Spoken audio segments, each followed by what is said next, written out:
ಎಲ್ಲರಿಗೂ ನಮಸ್ಕಾರ. Learn with Chetan YouTube ಚಾನಲ್ಗೆ ನಿಮ್ಮೆಲ್ಲರಿಗೂ ಆಧಾರದ ಸುಸ್ವಾಗತ. ಇಂದಿನ ದಿನ ನಾವು ಗಣಿತ ವಿಷಯದ ಮಾದರಿ ಪ್ರಶ್ನೆ ಪತ್ರಿಕೆಯ ಭಾಗ 2 ನೋಡ್ತಾ ಹೋಗೋಣ. ನಿನ್ನೆಯ ದಿನ ಭಾಗ 1 ನೋಡಿದ್ವಿ.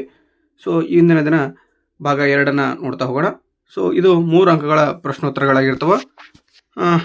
ಒಟ್ಟು 9 ಪ್ರಶ್ನೆಗಳು 3 ಅಂಕಗಳನ್ನು ಒಳಗೊಂಡಿದ್ದು ಟೋಟಲ್ ಆಗಿ ನಿಮಗೆ 27 ಅಂಕಗಳು ಈ ಒಂದು ಮೇನಿಂದ ಸಿಗ್ತದೆ. ಓಕೆ, 25ನೇ ಪ್ರಶ್ನೆಯನ್ನು ನೋಡ್ತಾ ಹೋಗೋಣ. ಅದಕ್ಕಿಂತ ಮುಂಚೆ ಇನ್ನೂ ಯಾರು ನಮ್ಮ ಚಾನಲನ್ನು ಸಬ್ಸ್ಕ್ರೈಬ್ ಮಾಡ್ಕೊಂಡಿಲ್ವೋ ದಯವಿಟ್ಟು ಸಬ್ಸ್ಕ್ರೈಬ್ ಮಾಡ್ಕೊಳ್ಳಿ ಅಂತ ಹೇಳ್ತಾ ಪೂರ್ಣ ವಿಡಿಯೋನ ನೋಡಿ ಅಂತ ಹೇಳ್ತಾ ಈ ವಿಡಿಯೋನ ಸ್ಟಾರ್ಟ್ ಮಾಡೋಣ. 25ನೇ ಪ್ರಶ್ನೆ, P of X equals to x² + 7x + 10 ಈ ವರ್ಗ ಬಹುಪದೋಕ್ತಿಯ ಶೂನ್ಯತೆಗಳನ್ನು ಕಂಡುಹಿಡಿಯಿರಿ ಹಾಗೂ ಶೂನ್ಯತೆಗಳು ಮತ್ತು ಅವುಗಳ ಸಹಗುಣಕಗಳ ನಡುವಿನ ಸಂಬಂಧವನ್ನು ತಾಳೆ ನೋಡಿ ಅಂತ ಕೇಳಿರ್ತಾರೆ. ಸೊ ಬನ್ನಿ ಆನ್ಸರ್ ನೋಡ್ತಾ ಹೋಗೋಣ.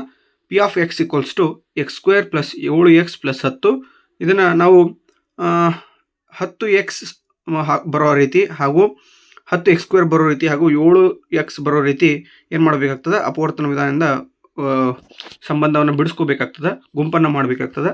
ಸೊ x² + 5x + 2x + 10 ಅಂತ ಬರ್ಕೋಬೇಕಾಗ್ತದೆ. ಇಲ್ಲಿ x² + 5x ಅಲ್ಲಿ x ಕಾಮನ್ ಇದೆ, x ಕಾಮನ್ನ ಹೊರಗೆ ತೆಗಿತೀನಿ, x + 5 ಆಯಿತು. ಇಲ್ಲಿ 2x ಮತ್ತು 10ರಲ್ಲಿ 2 ಕಾಮನ್ ಇದೆ, 2 ಕಾಮನ್ ತೆಗೆದು x + 5 ಅಂತ ಬರ್ಕೋತೀನಿ. ಈಗ ಎರಡು ಅಪವರ್ತನಗಳು ಒಂದೇ ಇರೋದ್ರಿಂದ P of X equals to x + 5 ಅನ್ನೋದು ಒಂದು ಅಪವರ್ತನ ಆಗ್ತದೆ, ಇನ್ನು x + 2 ಅನ್ನೋದು ಇನ್ನೊಂದು ಅಪವರ್ತನ ಆಗ್ತದೆ. ಓಕೆ, x + 5 ಮತ್ತು x + 2 = 0 ಇದರ ಶೂನ್ಯತೆಗಳನ್ನು ನೋಡ್ತಾ ಹೋಗೋಣ. x + 5 = 0 ಅಥವಾ x + 2 = 0 ಆದಾಗ x = -5 ಆಗ್ತದೆ. ಅಥವಾ ಇನ್ನೊಂದು ನೋಡೋದಾದ್ರೆ x = -2. -5 ಮತ್ತು -2 ಇವುಗಳು ಶೂನ್ಯತೆಗಳು ಆಗಿರ್ತವೆ. ಇನ್ನು ಶೂನ್ಯತೆಗಳ ಮೊತ್ತವನ್ನು ಕಂಡುಹಿಡಿಯೋದು ನೋಡೋದಾದ್ರೆ -2 ಪ್ಲಸ್ ಇಂಟು ಬ್ರಾಕೆಟ್ -5 = -7 = -7/1 ಅಂತ ತಗೊಂಡ್ರೆ x ನ ಸಹಗುಣಕ ಡಿವೈಡೆಡ್ ಬೈ x² ನ ಸಹಗುಣಕ -b/a × 1 ಅಂತ ಕನ್ಸಿಡರ್ ಮಾಡೋದಾದ್ರೆ ಶೂನ್ಯತೆಗಳ ಗುಣಲಬ್ಧ -2 × -5 = 10 ಆಗ್ತದೆ, 10/1 ಆಗ್ತದೆ. ಓಕೆನಾ. ಇನ್ನು ಸ್ಥಿರಾಂಕ divided by x² plus x² ನ ಸಹಗುಣಕ c/a ಆಗ್ತದೆ. ಓಕೆ, ಇನ್ನು 26ನೇ ಪ್ರಶ್ನೆಯನ್ನು ನೋಡ್ತಾ ಹೋಗೋಣ. ವೃತ್ತದ ಮೇಲಿನ ಯಾವುದೇ ಬಿಂದುವಿನಲ್ಲಿ ಎಳೆದ ಸ್ಪರ್ಶಕವು ಸ್ಪರ್ಶ ಬಿಂದುವಿನಲ್ಲಿ ಎಳೆದ ತ್ರಿಜ್ಯಕ್ಕೆ ಲಂಬವಾಗಿರುತ್ತದೆ ಎಂದು ಸಾಧಿಸಿ ಅಂತ ಕೇಳ್ತಾನೆ. 26ನೇ ಪ್ರಶ್ನೆ ನೋಡಿ. ವೃತ್ತದ ಮೇಲಿನ ಯಾವುದೇ ಬಿಂದುವಿನಲ್ಲಿ ಎಳೆದ ಸ್ಪರ್ಶಕವು ಸ್ಪರ್ಶ ಬಿಂದುವಿನಲ್ಲಿ ಎಳೆದ ತ್ರಿಜ್ಯಕ್ಕೆ ಲಂಬವಾಗಿರುತ್ತದೆ ಎಂದು ಸಾಧಿಸಿ ಅಂತ 3 ಅಂಕದ ಕ್ವಶನ್ ಇದೆ. ಇದು ಪ್ರಮೇಯ. ಸೊ ಅದನ್ನು ನೋಡ್ತಾ ಹೋಗೋಣ. ದತ್ತ ಓ ವೃತ್ತ ಕೇಂದ್ರ ಇದೆ, ಅದಕ್ಕೆ ಪಿ ಬಿಂದುವಿನಲ್ಲಿ XY ಯು ಸ್ಪರ್ಶಕವಾಗಿದೆ. ಹೌದಾ, XY ಅನ್ನೋದು ಸ್ಪರ್ಶಕ, ಪಿ ಬಿಂದುವಿನಲ್ಲಿ ಏನಾಗಿದೆ, ಛೇದಿಸಿದೆ. ಓಕೆನಾ, ಟಚ್ ಮಾಡಿದೆ ಅಂತ ಹೇಳ್ಬೇಕಾಗ್ತದೆ. OP ಅಂದರೆ ತ್ರಿಜ್ಯ ಆಗಿರ್ತದೆ. ಇನ್ನು ಸಾಧನೆಯ ಏನಪ್ಪ ಅಂದರೆ OP perpendicular to XY, OP ಲಂಬವಾಗಿದೆ ಯಾರಿಗೆ ಅಂದರೆ XYಗೆ ಅಂತ ಬರಿಬೇಕಾಗ್ತದೆ. ಇನ್ನು ರಚನೆ ಏನಾಗಿದೆ, XY ಮೇಲೆ P ಬಿಂದುವನ್ನು ಹೊರತುಪಡಿಸಿ Q ಬಿಂದುವನ್ನು ತೆಗೆದುಕೊಳ್ಳಿ, ಅದೇ ರೀತಿ OQ ಅನ್ನು ಸೇರಿಸಿ ಅಂತ ಕೇಳ್ತಾನೆ. ಇದು ವೃತ್ತವನ್ನು R ಬಿಂದುವಿನಲ್ಲಿ ಛೇದಿಸಲಿ. ಓಕೆ, ಇನ್ನು ಸಾಧನೆ ಏನಪ್ಪ ಅಂದರೆ ಚಿತ್ರದಿಂದ OQ > OR ಅಂತ ಹೇಳ್ಬಹುದು. ಇನ್ನು OR = OP ಇವೆರಡು ಏನಾಗಿರ್ತವೆ, ತ್ರಿಜ್ಯಗಳಾಗಿರ್ತವೆ. OR ಮತ್ತು OPಗಳು ಏನಾಗಿರ್ತವೆ, ತ್ರಿಜ್ಯಗಳಾಗಿರ್ತವೆ. OQ > OP ಅಂತ ಬರಿಬೇಕಾಗ್ತದೆ. ಇನ್ನು P ಬಿಂದುವನ್ನು ಹೊರತುಪಡಿಸಿ XY ಮೇಲಿನ ಎಲ್ಲ ಬಿಂದುಗಳಿಗೂ ಇದು ಅನ್ವಯಿಸುವುದರಿಂದ O ಬಿಂದುವಿನಿಂದ XY ಮೇಲಿನ ಇತರೆ ಬಿಂದುಗಳಿಂದ ದೂರಕ್ಕಿಂತ OPಯ ಕನಿಷ್ಠ ಉದ್ದವನ್ನು ಹೊಂದಿದೆ. ಇನ್ನು OP perpendicular to XY. Okay, so ಈ ಒಂದು ಸಮೀಕರಣ ಇಲ್ಲಿಗೆ, ಈ ಒಂದು ಪ್ರಮೇಯ ಇಲ್ಲಿಗೆ ಮುಕ್ತಾಯವಾಗ್ತದೆ. ಸುಲಭವಾಗಿ ನೀವು 3 ಅಂಕಗಳನ್ನು ನೋಡ್ರಿ, ಇಷ್ಟೇ ಬರೆದ್ರೆ, ಹೌದಾ, ಇಷ್ಟು ಬರೆದ್ರೆ ನಿಮಗೆ 3 ಅಂಕಗಳು ಸುಲಭವಾಗಿ ದೊರೀತವ. ಇನ್ನು 27ನೇ ಪ್ರಶ್ನೆ ನೋಡ್ರಿ. cos A / 1 + sin A + 1 + sin A / cos A = 2 sec A ಎಂದು ಸಾಧಿಸಿ ಅಂತ ಕೇಳಿದ್ರೆ ಅಥವಾ ಪ್ರಶ್ನೆಯೂ ಇದೆ. 5 cos² 60 degree plus 4 sec² 30 degree minus tan² 45 degree divided by sin² 30 degree plus cos² 30 degree ಇದರ ಬೆಲೆಯನ್ನು ಕಂಡು ಹಿಡಿರಿ ಅಂತ ಕೇಳ್ತಾನೆ. ಸೊ ಇಲ್ಲಿ ಲೆಕ್ಕ ಇದೆ, ಹೌದಾ, ಎಡಭಾಗವಾಗಿರ್ಬೋದು cos A / 1 + sin A. ಹೌದಾ, ಇದನ್ನು ಸಂಕ್ಷಿಪ್ತವಾಗಿ ವಿವರಣೆಯನ್ನು ಮಾಡ್ತಾ ಹೋಗಿದ್ದಾರೆ. ಸೊ ನೋಡ್ತಾ ಹೋಗ್ಬೋದು ನೀವು ಈಸಿಯಾಗಿ. ಸೊ ಸುಲಭವಾಗಿ 3 ಅಂಕದ ಪ್ರಶ್ನೆ ಇರ್ತದೆ. ಈಸಿಯಾಗಿ ನೀವೇನು ಮಾಡ್ಬೋದು, 3 ಅಂಕಗಳನ್ನು ಗಳಿಸಬಹುದು. ಓಕೆ, ಸ್ವಲ್ಪ ಏನು ಮಾಡಬೇಕಾಗ್ತದೆ, ಪ್ರಾಕ್ಟೀಸ್ ಮಾಡಬೇಕಾಗ್ತದೆ. ಪ್ರಾಕ್ಟೀಸ್ ಮಾಡೋದ್ರಿಂದ ನಿಮಗೆ ಆನ್ಸರು ಈಸಿಯಾಗಿ ಸಿಗ್ತದೆ. ಅಷ್ಟೇ ಅಲ್ಲದೆ ಮಾರ್ಕ್ಸು ನಿಮಗೆ ಸುಲಭವಾಗಿ ಸಿಗ್ತದೆ. ಅದಕ್ಕೆ ಹೇಳೋದು ಪ್ರಾಕ್ಟೀಸ್ ಮೇಕ್ಸ್ ಮ್ಯಾನ್ ಪರ್ಫೆಕ್ಟ್ ಅಂತ. ಓಕೆನಾ. ಇನ್ನು ಅಥವಾ ಪ್ರಶ್ನೆಯೂ ಇಲ್ಲಿ ಆನ್ಸರ್ನ ಕೊಟ್ಟಿದ್ದಾನೆ. ಕಾಸ್ 60 ಬೈ ವ್ಯಾಲ್ಯೂ 1/2 ಆಗಿರ್ತದೆ. ಸೆಕ್ 30 ಡಿಗ್ರಿ ವ್ಯಾಲ್ಯೂ 2/√3 ಆಗಿರ್ತದೆ. ಟ್ಯಾನ್ 45 1 ಆಗಿರ್ತದೆ. ಸೈನ್ 30 ಡಿಗ್ರಿ 1/2 ಆಗಿರ್ತದೆ. ಕಾಸ್ 30 ಡಿಗ್ರಿ √3/2 ಆಗಿರ್ತದೆ. ಇವೆಲ್ಲವುಗಳನ್ನು ನಾವು ಏನು ಮಾಡಬೇಕಾಗ್ತದೆ, ಒಂದು ಸಮೀಕರಣದಲ್ಲಿ ತುಂಬ್ತಾ ಹೋದಾಗೆ ಬೆಲೆಗಳನ್ನು ಏನು ಮಾಡಬೇಕಾಗ್ತದೆ, ಫೈಂಡ್ ಔಟ್ ಮಾಡ್ತಾ ಹೋದಂಗೆ ನಮಗೆ ಸಿಗ್ತದೆ. ಓಕೆ, ಆನ್ಸರ್ ಈಸಿಯಾಗಿ ನಾವು ಏನು ಮಾಡ್ಬೋದು, ವ್ಯಾಲ್ಯೂವನ್ನು ಕಂಡುಹಿಡಿಬೋದು. ಓಕೆ, ವ್ಯಾಲ್ಯೂ ಎಷ್ಟು ಬರ್ತದಪ್ಪ ಅಂದರೆ 67/12 ಬರ್ತದೆ. ಓಕೆ, ಸೊ ನೇರವಾಗಿ ತೆಗೆದುಕೊಂಡ್ರು ಕೂಡ ಮಾರ್ಕ್ಸನ್ನು ಕೊಡ್ತಾರೆ. ಆದರೂ 67/12 ಅಂತ ನೀಟಾಗಿ ಬರೆದ್ರೆ ನಿಮಗೆ ಏನಾಗ್ತದಪ್ಪ ಅಂದರೆ ಅಚ್ಚುಕಟ್ಟಾಗಿ ಅಂದರೆ 3 ಅಂಕಗಳು ಸುಲಭವಾಗಿ ಏನಾಗ್ತವೆ, ಸ್ಟೆಪ್ ವೈಸ್ ಮಾರ್ಕ್ಸ್ ಇರೋದ್ರಿಂದ ಸಂಪೂರ್ಣವಾದ ಅಂಕಗಳು ನಿಮಗೆ ದೊರೆತಕ್ಕಂಥ ಚಾನ್ಸಸ್ ಜಾಸ್ತಿ ಇರ್ತದೆ. ಹಾಗೆ 28ನೇ ಪ್ರಶ್ನೆ, ಕೊಟ್ಟಿರುವ ಚಿತ್ರದಲ್ಲಿ ಓ ಕೇಂದ್ರವಿರುವ ವೃತ್ತದ ತ್ರಿಜ್ಯ 21 ಸೆಂಟಿಮೀಟರ್ ಆಗಿದೆ. ಕೋನ AOB = 60 ಡಿಗ್ರಿ ಆದರೆ APB ವೃತ್ತಖಂಡದ ವಿಸ್ತೀರ್ಣವನ್ನು ಕಂಡುಹಿಡಿರಿ ಅಂತ ಕೇಳ್ತಾನೆ.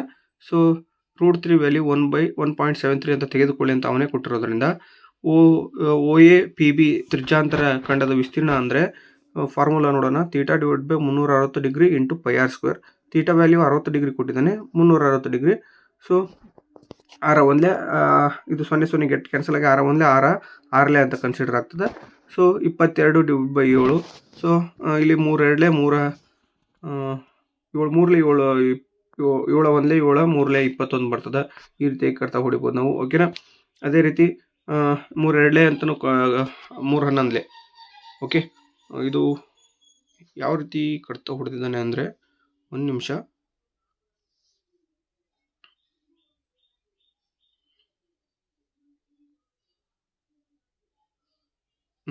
ಎರಡು ಮೂರಲೇ ಅದು 2 ಅಲ್ಲ, ಕ್ಷಮೆ ಇರಲಿ, 2 3 6 ಆಗ್ತದೆ, 2 11. ಓಕೆನಾ. ಇಲ್ಲಿ ಮತ್ತು ಈ 3 ಇರೋದಲ್ಲ, ಈ 3 ಮತ್ತು 21 ಮೇಲೆ 3 ಇದೆಯಲ್ಲ, ಇವೆರಡು ಗಿಟ್ ಕ್ಯಾನ್ಸಲ್ ಆಗ್ತವೆ. 2 ಅಲ್ಲ ಅದು, ಕ್ಷಮೆ ಇರಲಿ, 3 11 ಇಂಟು 21 ಆಗ್ತದೆ. ಸೊ 11 21 11 ಎಷ್ಟಪ್ಪ ಅಂದರೆ 231 ಸೆಂಟಿಮೀಟರ್² ಆಗ್ತದೆ. ಇನ್ನು ತ್ರಿಭುಜ OAB ಸಮಬಾಹು ತ್ರಿಭುಜವಾಗಿದೆ. ಸಮಬಾಹು ತ್ರಿಭುಜ OAB ವಿಸ್ತೀರ್ಣ ಅಂದರೆ √3/4 A² ಅಂತ. √3 ವ್ಯಾಲ್ಯೂ 1.73 ಅಂತ ಕನ್ಸಿಡರ್ ಮಾಡಿದರೆ /4 ಇಂಟು 21 ಇಂಟು 21 762.93 ಆಗ್ತದೆ. ಇದನ್ನು ಕಟ್ತಾ ಹೊಡೆದಾಗ ನಮಗೇನಪ್ಪ ಅಂದರೆ 190.73 ಸೆಂಟಿಮೀಟರ್² ಆನ್ಸರು ಸಿಗ್ತದೆ. ಹಾಗೆ APB ವೃತ್ತಖಂಡದ ವಿಸ್ತೀರ್ಣವನ್ನು ನೋಡೋದಾದರೆ OAPB ತ್ರಿಜ್ಯಾಂತರ ಖಂಡದ ವಿಸ್ತೀರ್ಣ ಮೈನಸ್ ತ್ರಿಭುಜ OAB ವಿಸ್ತೀರ್ಣ, ಅವು ಎರಡನ್ನು ಮೈನಸ್ ಮಾಡಿದಾಗ ನಮಗೆ 40.27 ಸೆಂಟಿಮೀಟರ್² ಆನ್ಸರು ಸಿಗ್ತದೆ. ಇದು ಏನಪ್ಪ ಅಂದರೆ APB ವೃತ್ತಖಂಡದ ವಿಸ್ತೀರ್ಣ ಆಗಿರ್ತದೆ. ಇನ್ನು 29ನೇ ಪ್ರಶ್ನೆ, -1, 7 ಮತ್ತು 4, -3 ಬಿಂದುಗಳನ್ನು ಸೇರಿಸುವ ರೇಖಾಖಂಡವನ್ನು ಆಂತರಿಕವಾಗಿ 2:3 ಅನುಪಾತದಲ್ಲಿ 2:3 ಅನುಪಾತದಲ್ಲಿ ವಿಭಾಗಿಸುವ ಬಿಂದುವಿನ ನಿರ್ದೇಶಾಂಕಗಳನ್ನು ಕಂಡುಹಿಡಿರಿ ಅಂತ ಕೇಳ್ತಾನೆ. ಹಾಗೆ ಅಥವಾ ಪ್ರಶ್ನೆಯನ್ನು ಕೊಟ್ಟಿರ್ತಾನೆ. ಇಲ್ಲಿ x, y ಬಿಂದುವು 3, 6 ಮತ್ತು -3, 4 ಬಿಂದುಗಳಿಂದ ಸಮಾನ ದೂರದಲ್ಲಿದ್ದರೆ x ಮತ್ತು yಗಳ ನಡುವೆ ಒಂದು ಸಂಬಂಧವನ್ನು ಕಂಡುಹಿಡಿರಿ ಅಂತಿದೆ. ಸೊ x1 y1 ಮತ್ತು x2 y2 ಹಾಗೆ m1 m2ನ ಫೈಂಡ್ ಔಟ್ ಕೊಟ್ಟಿರೋದ್ರಿಂದ ಅವುಗಳನ್ನು ಫಾರ್ಮುಲಾದಲ್ಲಿ ಹಾಕೋಣ. P(x, y) = m1x2 plus m2x1 divided by m1 plus m2 ಹಾಗೆ m1y2 plus m2y1 divided by m1 plus m2 ಅಂತ ಬರಿಬೇಕಾಗ್ತದೆ. ಇದು ಫಾರ್ಮುಲಾ 1 ಮಾರ್ಕಿಗೆ. ಇಷ್ಟು ಫಾರ್ಮುಲಾ ಬರೆದ್ರೆ ನಿಮ್ಗೆ 1 ಅಂಕ ಸಿಗ್ತದೆ. ಇನ್ನು ವ್ಯಾಲ್ಯೂವನ್ನು ಸಬ್ಸ್ಟಿಟ್ಯೂಟ್ ಮಾಡ್ತಾ ಹೋದಂಗೆ ನಮಗೆ ನೀಟಾಗಿ ಏನು ಮಾಡ್ಬೋದು, ಆನ್ಸರ್ ಸಿಗ್ತದೆ. ಎಷ್ಟಪ್ಪ ಅಂದರೆ 5/5 15/5 ಆಗ್ತದೆ. 5 1 ಸೊ 15 5 1 5 3 ಅಂತ ಆನ್ಸರ್ ಆಗ್ತದೆ. ಓಕೆ, P(x) = 1, 3 ಅನ್ನೋದು ಸರಿಯಾದ ಉತ್ತರ ಆಗ್ತದೆ. ಇನ್ನು ಅಥವಾ ಪ್ರಶ್ನೆದು ಆನ್ಸರ್ ನೋಡಿ. ಎ ಅಂದರೆ 3, 6 ಹಾಗೆ B = -3, 4 ಇದೆ. PA = PB ಅಂತ ಕೇಳಿದ್ದಾನೆ. ಸೊ ಫಾರ್ಮುಲಾ ಇದೆ √(x - 3) whole plus y - 6 whole = x + 3 whole plus y - 4 whole. ಇದು ಈ ರೀತಿ ಬಿಡಿಸ್ಕೊಂಡು ನೀಟಾಗಿ ಎರಡು ಕಡೆ ಏನು ಮಾಡಬೇಕಾಗ್ತದೆ, ವರ್ಗವನ್ನು ಮಾಡಬೇಕು. ಅಂದರೆ √ ಮಾಡಿದಾಗ ಆವಾಗ √ ಹೋಗಿ ಏನಾಗ್ತದೆ, ಸ್ಕ್ವೇರ್ ವ್ಯಾಲ್ಯೂ ಅಷ್ಟೇ ಇರ್ತದೆ. ಸೊ ಅವುಗಳನ್ನು ಸಂಕ್ಷಿಪ್ತವಾಗಿ ವಿವರಣೆ ಮಾಡ್ತಾ ಹೋದಂಗೆ ನಮ್ಗೆ ಆನ್ಸರ್ ಏನು ಸಿಗ್ತದಪ್ಪ ಅಂದರೆ -6x -12y plus 8y plus 36 -16 = 0 ಆಗ್ತದೆ. ಈ -6x -12x ಆಗ್ತದೆ. ಸೊ 12y ಪ್ಲಸ್ 8y ಇಲ್ಲಿ -12 ಇರೋದ್ರಿಂದ 12ರಲ್ಲಿ 8 ಕಳೆದ್ರೆ -4y ಸಿಗ್ತದೆ. ಹಾಗೆ 36 -16 ಇರೋದ್ರಿಂದ ಇಲ್ಲಿ 20 ಆನ್ಸರ್ ಸಿಗ್ತದೆ ನಮಗೆ. ಹಾಗಾದರೆ ಇದನ್ನ ನಾವೇನು ಮಾಡ್ತೀನಿ, -4ರಿಂದ ಡಿವಿಷನ್ ಮಾಡಿದಾಗ ಅಂದರೆ ಭಾಗಾಕಾರ ಮಾಡಿದಾಗ 4 3 ಆಗ್ತದೆ, 4 1 ಹಾಗೆ 4 5. ಸೊ 3x + y -5 = 0 ಆಗ್ತದೆ. ಓಕೆನಾ? ಅತ್ಯಂತ ಸುಲಭವಾಗಿರ್ತಕ್ಕಂಥದ್ದು, ಈಸಿಯಾಗಿ 3 ಅಂಕಗಳನ್ನು ಗಳಿಸ್ಬೋದು. ಇನ್ನು 30ನೇ ಪ್ರಶ್ನೆ ಅತ್ಯಂತ ಸುಲಭವಾದಂಥ ಪ್ರಶ್ನೆ, ಅತ್ಯಂತ ಹೆಚ್ಚು ಅಂಕಗಳನ್ನು ತರ್ತಕ್ಕಂಥ ಪ್ರಶ್ನೆ. ಸರಾಸರಿಯನ್ನು ಕಂಡುಹಿಡಿಯೋದು ನಿಮ್ಮೆಲ್ಲರಿಗೂ ಕೂಡ ಈಸಿ ಆದಂತಹ ಕಾನ್ಸೆಪ್ಟ್ ಆಗಿರ್ತದೆ. ಇದು ವರ್ಗಾಂತರ ಕೊಟ್ಟಿರ್ತಾನೆ, ಆವೃತ್ತಿಯನ್ನು ಕಂಡುಹಿಡಿಬೇಕಾಗ್ತದೆ. ಆವೃತ್ತಿಯನ್ನು ಕೊಟ್ಟಿರ್ತಾನೆ, ಆವೃತ್ತಿಯನ್ನು ಟೋಟಲ್ ಮಾಡಬೇಕು. ಇನ್ನು ಮಧ್ಯಾಂಕದ ಪ್ರಶ್ನೆ, ಮಧ್ಯಾಂಕವನ್ನು ಕಂಡುಹಿಡಿಯೋ ಸೂತ್ರನ, ಮಧ್ಯಾಂಕವನ್ನು ಕಂಡುಹಿಡ್ತಕ್ಕಂತಹ ಲೆಕ್ಕವನ್ನು ಕೊಟ್ಟಿರ್ತಾನೆ. ಇವೆರಡು ಕಾನ್ಸೆಪ್ಟು ಅತ್ಯಂತ ಸುಲಭವಾಗಿ ಅಂಕಗಳನ್ನು ತರ್ತವೆ. ವರ್ಗಾಂತರವನ್ನು ನೋಡಿಕೊಂಡು ಆವೃತ್ತಿ ಕೊಟ್ಟಿರ್ತಾನೆ, ಆವೃತ್ತಿಯನ್ನು ನಾವೇನು ಮಾಡಬೇಕು, FI ಅಂತ ಕನ್ಸಿಡರ್ ಮಾಡ್ಕೊಂಡು ಟೋಟಲ್ ಮಾಡಬೇಕು. ತದನಂತರ ಸಂಚಿತ ಆವೃತ್ತಿ ಕೊಟ್ಟಿರ್ತಾನೆ. ಸೊ ಆ ಸಂಚಿತ ಆವೃತ್ತಿಯನ್ನು ಫೈಂಡ್ ಔಟ್ ಮಾಡಬೇಕು. ಮತ್ತು 10 ಮತ್ತು 20ರ ನಡುವೆ ಮಧ್ಯ ಬಿಂದುವನ್ನು ತೆಗೆದುಕೊಂಡ್ರೆ ಅದಕ್ಕೆ ಒಂದು ಕಂಡುಹಿಡಿದ್ರೆ ಸಾಕು. ನಾವು ಅದಕ್ಕೆ ವರ್ಗಾಂತರ ಎಷ್ಟು ಇರ್ತದಲ್ಲ ಅಷ್ಟು 10 ಜಾಸ್ತಿ ಮಾಡಿಸ್ಕೊಂಡು ತೊಗೊಂಡ್ರೆ ನಮಗೆ ಸಂಚಿತ ಆವೃತ್ತಿ ಸಿಗ್ತದೆ. ಇನ್ನು XI FI ಅಂದ್ರೆ ಏನಪ್ಪ ಅಂದರೆ ಆವೃತ್ತಿಯನ್ನು ಮತ್ತು ಸಂಚಿತ ಆವೃತ್ತಿಯನ್ನು ಮಲ್ಟಿಪ್ಲಿಕೇಶನ್ ಮಾಡಬೇಕು. ಗುಣಾಕಾರ ಮಾಡಿದಾಗ ನಮಗೆ XI FI ವ್ಯಾಲ್ಯೂ ಸಿಗ್ತದೆ. ಅದನ್ನು ಟೋಟಲ್ ಮಾಡಿದಾಗ 760 ಸಿಗ್ತದೆ. ಫಾರ್ಮುಲಾ ಏನಪ್ಪ ಸರಾಸರಿ ಇದೆ ಅಂದರೆ x = summation of FI XI / summation of FI 260 / 20 ಅಂತ ಕನ್ಸಿಡರ್ ಆಗ್ತದೆ.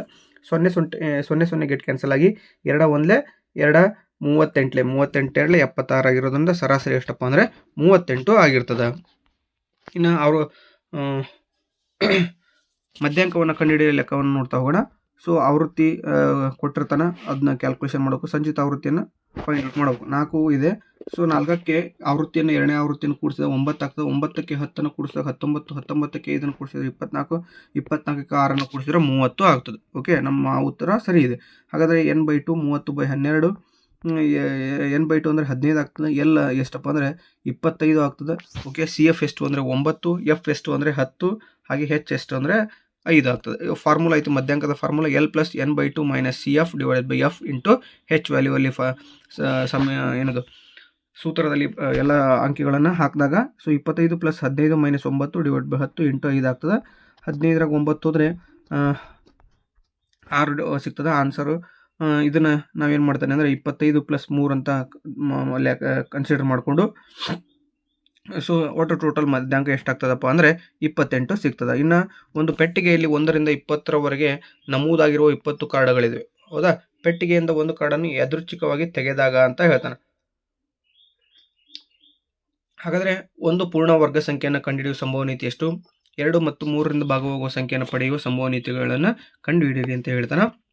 ಸೊ n(s) = 20 ಆಗಿರ್ತದೆ. ಎ ಅಂದರೆ ಒಂದು ಪೂರ್ಣ ವರ್ಗ ಸಂಖ್ಯೆಯನ್ನು ಕೊಡ್ತಕ್ಕಂಥ ಸಂಭವನೀಯತೆ 1, 4, 9, 16. n(a) = 4 ಅಂಕೆಗಳಿರೋದ್ರಿಂದ n(a) / n(s) 4/20 ಆಗ್ತದೆ. ಹಾಗಾದರೆ 4 1 4 20 ಅಂತ ಬರೆದ್ರೆ ನಿಮಗೆ ಆನ್ಸರ್ ಸಿಗ್ತದೆ. ಇನ್ನು 4/20 ಅಂತ ಬರೆದು ನಡೀತದೆ. ಇಲ್ಲಪ್ಪ ನಾನು ಕರ್ತಾ ಹೊಡಿತೇನೆ ಅಂದರೆ 4 1 4 5 ಅಂತ ಬರೆದ್ರು ನಡೀತದೆ ಆನ್ಸರ್. ಇನ್ನು ಎರಡನೇದೇನಪ್ಪ ಅಂದರೆ 2 ಮತ್ತು 3ರಿಂದ ಭಾಗವಾಗುವ ಸಂಖ್ಯೆಗಳನ್ನಷ್ಟೇ ಕೇಳಿದಾನೆ. 6, 12 ಮತ್ತು 18. ಓಕೆನಾ? ಸೊ ಎರಡನೇ ಸಂಖ್ಯೆ 2ರಿಂದನೂ ಭಾಗ ಆಗಬೇಕು, ಸಂಖ್ಯೆ 3ರಿಂದನೂ ಭಾಗ ಆಗಬೇಕು. ಅಂಥ ಸಂಖ್ಯೆಗಳು ಯಾವ್ಯಾವಪ್ಪ ಅಂದರೆ 6, 12, 18 ಆಗಿರ್ತದೆ. 3 ಸಂಖ್ಯೆಗಳಿಂದ n(b) = 3 ಆಗ್ತದೆ. P(b) = n(b) / n(s) 3/20 ಅಂತ ಬರೆದ್ರೆ ಸರಿಯಾದ ಆನ್ಸರ್. ನಿಮಗೆ ಒಟ್ಟು 3 ಅಂಕಗಳು ಈಸಿಯಾಗಿ ದೊರೀತವೆ. ಇನ್ನು 32ನೇ ಪ್ರಶ್ನೆ ಇದೆ. ಒಂದು ಲಂಬಕೋನ ತ್ರಿಭುಜದ ಎತ್ತರ ಮತ್ತು ಪಾದದ ನಡುವಿನ ವ್ಯತ್ಯಾಸ 5 ಸೆಂಟಿಮೀಟರ್ ಆಗಿದೆ. ತ್ರಿಭುಜದ ವಿಸ್ತೀರ್ಣವು 150 ಸೆಂಟಿಮೀಟರ್² ಆದರೆ ತ್ರಿಭುಜದ ಪಾದ ಮತ್ತು ಎತ್ತರವನ್ನು ಕಂಡುಹಿಡಿಯಿರಿ ಅಂತ ಇದೆ. ಸೊ ಅದನ್ನು ನೋಡ್ತಾ ಹೋಗೋಣ. ಹಾಗೆ ಅಥವಾ ಪ್ರಶ್ನೆ ಇದೆ. ಈ ಒಂದು ಪ್ರಶ್ನೆಗೆ 2 ಅನುಕ್ರಮ ಧನ ಸಮ ಪೂರ್ಣಾಂಕಗಳ ವರ್ಗಗಳ ಮೊತ್ತವು 164 ಆದರೆ ಆ ಪೂರ್ಣಾಂಕಗಳನ್ನು ಕಂಡುಹಿಡಿಯಿರಿ ಅಂತ ಇದೆ. ಸೊ ಒಂದನೇ ಕ್ವಶನ್ಗೆ ಆನ್ಸರ್ ನೋಡ್ತಾ ಹೋಗೋಣ. ಮೊದಲು ಪಾದ ಎಷ್ಟೈತಪ್ಪ ಅಂದ್ರೆ x ಸೆಂಟಿಮೀಟರ್ ಅಂತ ತಗೋಬೇಕಾಗ್ತದೆ. ಎತ್ತರ x - 5 ಸೆಂಟಿಮೀಟರ್ ಆಗಿರಲಿ. ತ್ರಿಭುಜದ ವಿಸ್ತೀರ್ಣ 150 ಸೆಂಟಿಮೀಟರ್² ಅಂತ ಕೊಟ್ಟಿರ್ತಾನೆ. 1/2 × x × x - 5 = 150 ಅಂತ ಕನ್ಸಿಡರ್ ಮಾಡಿ. x² - 5x = 150 300. ಈ 150 ಐತಲ್ಲ, ಈ ಎರಡನ್ನ ಈ ಕಡೆ ಹಾಕಿದಾಗ 150 × 2 ಆಗ್ತದೆ. ಒಟ್ಟು ಟೋಟಲ್ ಆಗಿ 300 ಆಗ್ತದೆ. ಸೊ 300ನ್ನು ನಾನು ಏನು ಮಾಡ್ತೀನಿ, ಈಕ್ವಲ್ಸಿಂದ ಈ ಕಡೆ ತಂದಾಗ ಪ್ಲಸ್ ಇದೇನಾಕೈತಿ ಮೈನಸ್ ಆಗೈತಿ. ಹಾಗಾದಾಗ x² - 5x - 300 ವ್ಯಾಲ್ಯೂ ಆಗ್ತದೆ. ಇದನ್ನು ಸಿಂಪ್ಲಿಫಿಕೇಶನ್ ಮಾಡ್ತಾ ಹೋದಂಗೆ ನಮಗೆ ಆನ್ಸರ್ ಎಷ್ಟು ಸಿಗ್ತದಪ್ಪ ಅಂದರೆ x = 20 ಸಿಗ್ತದೆ ಅಥವಾ x = -15 ಸಿಗ್ತದೆ. ಉದ್ದವು ಯಾವಾಗಲೂ ಋಣಾತ್ಮಕವಾಗಿರಲು ಸಾಧ್ಯವಿಲ್ಲ. ಹಾಗಾಗಿ ನಾವು x = 20 ಸೆಂಟಿಮೀಟರ್ನ ತೆಗೆದುಕೊಳ್ತೇವೆ. ಇದನ್ನು ನಾವು ಏನು ತಗೊಳ್ತೀವಿ, ಪಾದ ಅಂತ ಕನ್ಸಿಡರ್ ಮಾಡಿ x = 20 ಸೆಂಟಿಮೀಟರ್ ಅಂತ ತಗೊಂಡ್ರೆ ಎತ್ತರ ಎಷ್ಟೈತಪ್ಪ ಅಂದರೆ x - 5 ಅಂದರೆ 20ರಲ್ಲಿ 5 ಕಳಿಬೇಕಾಗ್ತದೆ, ನಮಗೆ ಎತ್ತರ ಸಿಗ್ತದೆ, ಅದು 15 ಸೆಂಟಿಮೀಟರ್ ಆಗಿರ್ತದೆ. ಇನ್ನು ಅಥವಾ ಪ್ರಶ್ನೆ ಕೊಟ್ಟಿದ್ದಾನೆ, ಎರಡು ಧನ ಸಮ ಪೂರ್ಣಾಂಕಗಳು x ಮತ್ತು x+2 ಆಗಿರಲಿ. x² + x+2² = 164. x² + x² + 2² + 4x = 164 ಆಗ್ತದೆ. ಸೊ x² ಅಂದರೆ 2x² ಆಗ್ತದೆ.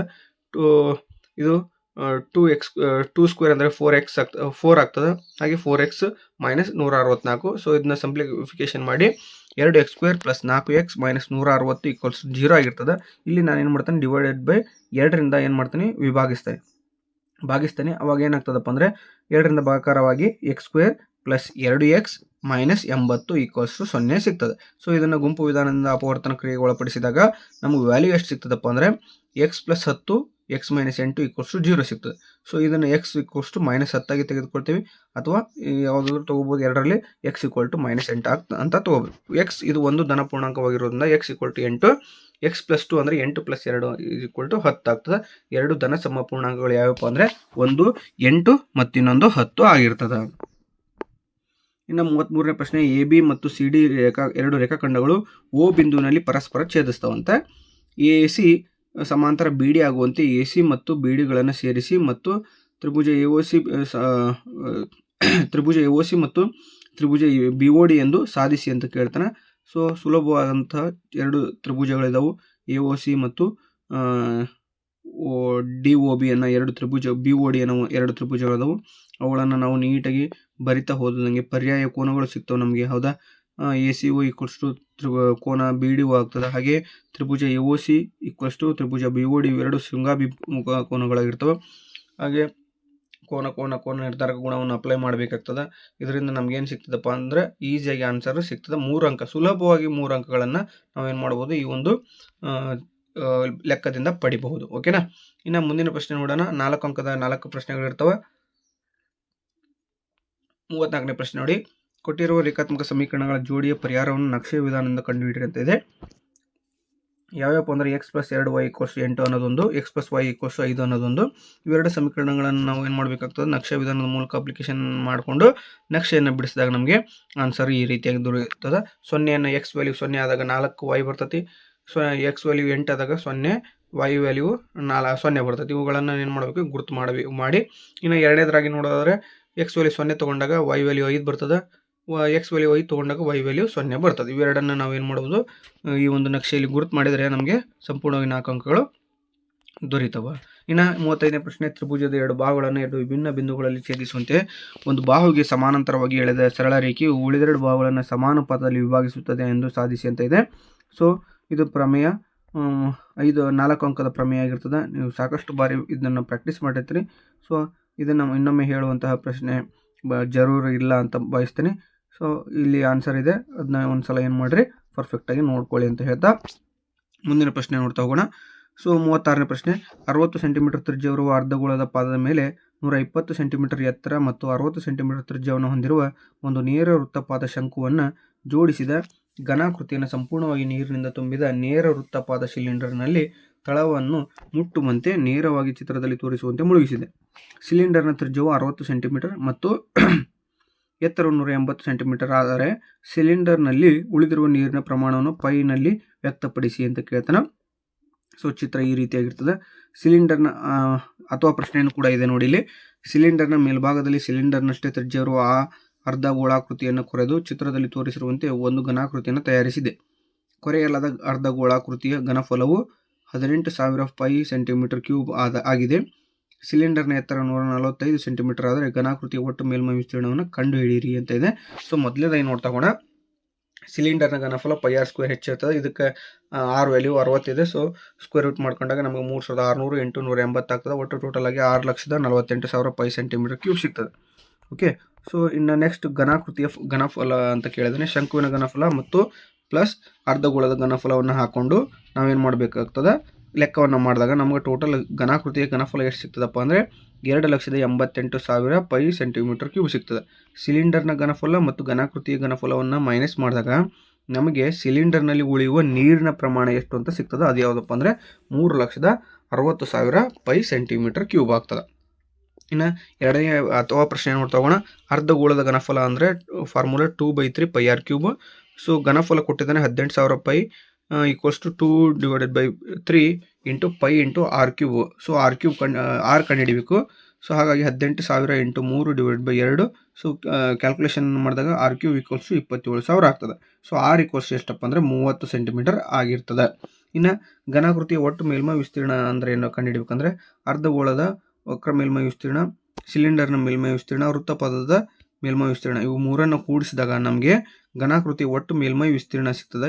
ಎಷ್ಟಪ್ಪ ಅಂದರೆ 35,828.5 ಸೆಂಟಿಮೀಟರ್ ಸ್ಕ್ವೇರ್ ಸಿಗ್ತದೆ. ಅದನ್ನು ಹಾಗೆ ಬಿಟ್ಟರು ನಡೀತದೆ. 22,50,800 / 7 ಅಂತ ಕನ್ಸಿಡರ್ ಮಾಡ್ಬೋದು. ಓಕೆನಾ. ಸೆಂಟಿಮೀಟರ್ ಸ್ಕ್ವೇರ್ ಅನ್ನೋದು ಬರೆಯೋದನ್ನು ಮಿಸ್ ಮಾಡಬಾರ್ದು ನಮಗೆ. ಓಕೆನಾ. ಇನ್ನು ನೆಕ್ಸ್ಟ್ ಪ್ರಶ್ನೆ 37ನೇ ಪ್ರಶ್ನೆ. ಒಂದು ಸಮಾಂತರ ಶ್ರೇಣಿಯಲ್ಲಿ 16 ಪದಗಳಿವೆ. ಅದರ ಎಲ್ಲ ಪದಗಳ ಮೊತ್ತವು 768 ಆಗಿದೆ. ಶ್ರೇಣಿಯ ಕೊನೆಯ ಪದವು 93 ಆದರೆ ಆ ಸಮಾಂತರ ಶ್ರೇಣಿಯನ್ನು ಕಂಡುಹಿಡಿಯಿರಿ ಹಾಗೂ ಈ ಶ್ರೇಣಿಯ ಎಲ್ಲ ಪದಗಳ ಮೊತ್ತವು ಮೊದಲ 16 ಬೆಸ ಸ್ವಾಭಾವಿಕ ಸಂಖ್ಯೆಗಳ ಮೊತ್ತದ 3ರಷ್ಟಕ್ಕೆ ಸಮನಾಗಿರುತ್ತದೆ ಎಂದು ಸೂತ್ರ ಉಪಯೋಗಿಸಿ ತೋರಿಸಿ ಅಂತ ಕೇಳ್ತಾನೆ. ಒಂಚೂರು ಟ್ವಿಸ್ಟ್ ಇದೆ ಕ್ವಶನ್ ಇದು, ನೋಡೋಣ ಯಾವ ರೀತಿ ಬರ್ತದೆ. n = 16. ಓಕೆ, 16 ಪದಗಳು ಅಂದರೆ n 16. s 16 = 768. n = l ಅಂದರೆ 93 ಕೊನೆಯ ಪದ. ಫಾರ್ಮುಲಾ ಗೊತ್ತಿತ್ತು ನಮ್ಗೆ. SN = n/2 a + an ಅಂತ.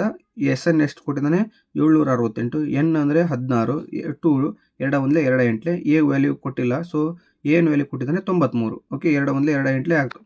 ಇನ್ನು ನಮಗೇನು ಬೇಕು a + 93 = 768/8 ಆಗ್ತದೆ. ಓಕೆನಾ. ಕಡ್ತಾ ಹೊಡೆದಾಗ ನಮಗೆ ಎಷ್ಟು ಸಿಗ್ತದೆ 96 ಸಿಗ್ತದೆ. ಅಂದರೆ a + 93 = 96.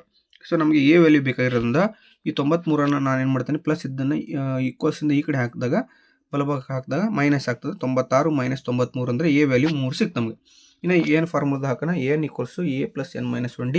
n ಅಂದರೆ 93, a ಅಂದರೆ 3 ಪ್ಲಸ್ n ಅಂದರೆ 16 - 1 d ಗೊತ್ತಿಲ್ಲ, ಡಿ ಕಂಡುಹಿಡಿಬೇಕು. ಸೊ ಇಲ್ಲಿ 16 1 15 ಡಿ ಆಗ್ತದೆ. ಸೊ 15d = 90 ಆದಾಗ ಸೊ d = 90/15. 15 1 15 6. ಓಕೆ, ಡಿ ಅಂದರೆ ಎಷ್ಟು ಸಿಕ್ತಪ್ಪ 6 ಸಿಕ್ತು. ಹಾಗಾದರೆ ಸಮಾಂತರ ಶ್ರೇಣಿಯು ಡಿ ಕಂಡುಹಿಡಿಬೋದು ನಾವು 3, 6 ಕ್ಷಮೆ ಇರಲಿ 3, 9, 15, 21, 27 ಆಗಿರ್ತದೆ. ಇನ್ನು s 16 = 3, 9, 15, 21 ಕೂಡಿಸಿದಾಗ ನಮ್ಗೆ ಒಟ್ಟು ಟೋಟಲ್ ಆಗಿ ಆನ್ಸರ್ ಎಷ್ಟು ಸಿಗ್ತದಪ್ಪ ಅಂದರೆ 768 ಸಿಗ್ತದೆ. ಹಾಗಾದರೆ ಮೊದಲಿಗೆ ಕೊಟ್ಟಂಥ 768 ಈಗ ಎರಡನೇ ಕೊಟ್ಟಂಥ ಬೆಸ್ ಸಂಖ್ಯೆಗಳ ಮೊತ್ತ 768 ಎರಡು ಸಮನಾಗಿರ್ತದೆ ಅಂತ ನಾವು ಪ್ರೂವ್ ಮಾಡ್ಬೋದು. ಓಕೆ, ಇನ್ನು 5 ಅಂಕದ ಒಂದು ಪ್ರಶ್ನೆ ಇದೆ. ಅನ್ವಯಗಳ ಮೇಲೆ ಯಾವ ಅನ್ವಯಪ್ಪ ಅಂದರೆ ಸೊ ಟ್ರಿಗ್ನೋಮೆಟ್ರಿ ಇದೆಯಲ್ಲ ಅದು ತ್ರಿಕೋನಮಿತಿ. 38ನೇ ಪ್ರಶ್ನೆ. ಒಂದು ಕಂಬ ಮತ್ತು ಒಂದು ಗೋಪುರವು ಸಮತಟ್ಟಾದ ನೆಲದ ಮೇಲೆ ನೇರವಾಗಿ ನಿಂತಿವೆ. ಕಂಬದ ಎತ್ತರ 6 ಮೀಟರ್ ಮತ್ತು ಗೋಪುರದ ಪಾದದಿಂದ ಕಂಬದ ಮೇಲ್ತುದಿಗೆ ಇರುವ ಉನ್ನತ ಕೋನವು 30 ಡಿಗ್ರಿ ಆಗಿದೆ. ಕಂಬದ ಮೇಲ್ತುದಿಯಿಂದ ಗೋಪುರದ ಮೇಲ್ತುದಿಗೆ ಇರುವ ಉನ್ನತ ಕೋನವು ಚಿತ್ರದಲ್ಲಿ ತೋರಿಸಿರುವಂತೆ 60 ಡಿಗ್ರಿ ಆಗಿದೆ. ಗೋಪುರದ ಎತ್ತರವನ್ನು CD ಕಂಡುಹಿಡಿಯಿರಿ ಹಾಗೂ ಕಂಬದ ಮೇಲ್ತುದಿ ಮತ್ತು ಗೋಪುರದ ಮೇಲ್ತುದಿಗಿರುವ ದೂರವನ್ನು AC ಕಂಡುಹಿಡಿಯಿರಿ ಅಂತ ಕೇಳ್ತಾನೆ. ಸೊ ಬನ್ನಿ ಆನ್ಸರ್ ನೋಡ್ತಾ ಹೋಗೋಣ. ತ್ರಿಭುಜ ABDಯಲ್ಲಿ tan 30 ಡಿಗ್ರಿ = AB/BD ಆಗಿರ್ತದೆ. tan 30 value 1/√3. AB ವ್ಯಾಲ್ಯೂ ಕೊಟ್ಟಿದ್ದಾನೆ 6/BD ಆಗ್ತದೆ. BD = 6 × √3 ಮೀಟರ್ ಆಗ್ತದೆ. ಸೊ BD = AE = 6 × √3 ಮೀಟರ್ ಆಗ್ತದೆ. ಸೊ ಈ ತ್ರಿಭುಜ AECಯಲ್ಲಿ tan 60 ವ್ಯಾಲ್ಯೂ ಗೊತ್ತೈತೆ ನಮ್ಗೆ √3 = CE/6 × √3. ಓಕೆನಾ. AE ವ್ಯಾಲ್ಯೂ ಗೊತ್ತಿದೆ ಹಾಗಾಗಿ. ಸೊ CE = ಏನಾಗ್ತದಪ್ಪ ಅಂತ 6√3 × √3 ಆಗ್ತದೆ. CE = 6 × 3 ಅಂದರೆ ಟೋಟಲ್ ಆಗಿ CE ವ್ಯಾಲ್ಯೂ ಎಷ್ಟು ಆಗ್ತದಪ್ಪ ಅಂದರೆ 18 ಮೀಟರ್ ಸಿಗ್ತದೆ ನಮಗೆ. ಓಕೆ, ಇನ್ನು ತ್ರಿಭುಜ AECಯಲ್ಲಿ sin 60 ವ್ಯಾಲ್ಯೂ ಎಷ್ಟಪ್ಪ ಅಂದರೆ √3/2 ಆಗ್ತದೆ. CE ವ್ಯಾಲ್ಯೂ 18 ಇದೆ /AC ಕಂಡುಹಿಡಿಯೋದ್ರಿಂದ 18 × 2 /√3 ಅಂತ ಕನ್ಸಿಡರ್ ಮಾಡಿಕೊಂಡು 36/√3 × √3 /√3. ಸೊ ಈ √3 ಗೆಟ್ ಕ್ಯಾನ್ಸಲ್ ಆಗಿ ಸೊ ನಮಗೆ 36√3/3 ಅಂತ ಸಿಗ್ತದೆ. ಸೊ AC = 12 3 1 3 12 12 3 ಅಂದರೆ 36 ಆಗ್ತದೆ. 12 × √3 ಮೀಟರ್ ಸಿಗ್ತದೆ. ಹಾಗಾದರೆ C D equals to C E plus D ಅಂದರೆ 18 + 6 = 24 ಮೀಟರ್ ಸರಿಯಾದ ಉತ್ತರ ಆಗಿರ್ತದೆ. ಓಕೆನಾ, ಇದಾಗಿತ್ತು ಇಂದಿನ ವಿಡಿಯೋ, ಅಂದರೆ ಎರಡನೇ ಭಾಗ. ಹೌದಾ, ನಿನ್ನೆ ಒಂದು ಭಾಗವನ್ನು ನೋಡಿದ್ವಿ, ಇವತ್ತು ಇನ್ನೊಂದು ಭಾಗ. ಸೊ ಇದು 3 ಮತ್ತು 4 ಅಂಕಗಳು ಹಾಗೂ 5 ಅಂಕದ ಪ್ರಶ್ನೆಗಳನ್ನು ಈ ವಿಡಿಯೋದಲ್ಲಿ ನೋಡ್ಕೊಂಡಿದ್ವಿ ನಾವು. ಸೊ ನೀವು ಈ ಒಂದು ಲೆಕ್ಕಗಳನ್ನು ಸರಿಯಾಗಿ ನೋಡಿಕೊಂಡು ಇದೇ ರೀತಿ ಏನಿಲ್ಲ, ಇದೇ ಕ್ವಶನ್ ಪೇಪರ್ ಬರ್ತದೆ, ಆದರೆ ಅಂಕಿ ಸಂಖ್ಯೆಗಳು ಏನಾಗಿರ್ತವೆ ಸ್ವಲ್ಪ ಚೇಂಜಸ್ ಆಗಿರ್ತಾವೆ ಅಷ್ಟೇ. ಸೊ ಹಾಗಾಗಿ ನೀವು ಈ ಒಂದು ಕ್ವಶನ್ ಪೇಪರನ್ನು ಸಂಪೂರ್ಣವಾಗಿ ಪ್ರಾಕ್ಟೀಸ್ ಮಾಡಿದ್ದೆ ಅದರಲ್ಲಿ ಹೆಚ್ಚಿನ ಅಂಕಗಳು ಬರ್ತಕ್ಕಂಥ ಸಂಭವನೀಯತೆ ಜಾಸ್ತಿ ಇದೆ ಅಂತ ಹೇಳ್ತಾ, ಈ ವಿಡಿಯೋ ನಿಮಗೆ ಇಷ್ಟ ಆಗಿದ್ರೆ ದಯವಿಟ್ಟು ಲೈಕ್ ಮಾಡಿ, ಶೇರ್ ಮಾಡಿ, ಕಮೆಂಟ್ ಮಾಡಿ, ಹಾಗೆ ಸಬ್ಸ್ಕ್ರೈಬ್ ಮಾಡ್ಕೊಳ್ಳೋದನ್ನು ದಯವಿಟ್ಟು ಮರಿಬೇಡಿ. ನಿಮ್ಮ ಒಂದು ಸಬ್ಸ್ಕ್ರೈಬ್ ಹಾಗೂ ಒಂದು ಲೈಕ್ ನಮಗೆ ಅತ್ಯಂತ ಹುಮ್ಮಸ್ಸನ್ನು ಕೊಡ್ತದೆ ಅಂತ ಹೇಳ್ತಾ, ಇಷ್ಟೊತ್ತು ವಿಡಿಯೋ ನೋಡಿರ್ತಕ್ಕಂಥ ನಿಮ್ಮೆಲ್ಲರಿಗೂ ಕೂಡ ಧನ್ಯವಾದಗಳನ್ನು ತಿಳಿಸಲಿಕ್ಕೆ ಇಷ್ಟಪಡ್ತೀನಿ. Thank you so much.